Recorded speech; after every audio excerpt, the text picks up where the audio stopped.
Des camions militaires sud-coréens pulvérisent du désinfectant dans les rues de Daegu. La ville du sud-est a vu plus de 300 nouvelles infections annoncées dimanche, et beaucoup seraient originaires d'ici. Cette unité de décontamination militaire attend d'entrer dans l'église qui a été déterminée par les autorités comme étant au centre de la propagation du coronavirus à Daegu. Les soldats se mettent en position à l'extérieur de l'église Sincheonji de Jésus. Plus de 50% des cas d'infection ici ont été retracés dans cette secte chrétienne extrémiste. Le virus se serait propagé rapidement durant les services religieux bondés à l'intérieur.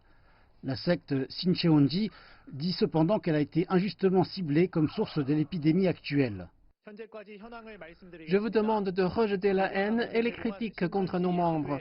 Veuillez arrêter cette campagne de dénigrement et cette persécution de la part de certains médias avec les fausses nouvelles et les informations non vérifiées. Mais les autorités font tout leur possible pour retrouver ceux qui sont porteurs du virus. Cette installation de service au volant a déjà effectué 1800 tests de coronavirus au cours des derniers jours. Les visiteurs sont encouragés à rester à l'intérieur de leur véhicule lorsqu'ils sont inscrits et répondent à un questionnaire standard. Au guichet suivant, un médecin les questionne sur leurs symptômes à travers un casque et des fenêtres fermées. Ils essaient d'éliminer toute possibilité de contamination croisée avec le personnel médical. Ce n'est qu'au dernier guichet qu'il y a un contact humain alors que des infirmières vêtues de vêtements de protection prélèvent des tampons pour effectuer un test. Et avec l'augmentation rapide des cas confirmés, les médecins s'attendent à beaucoup de travail.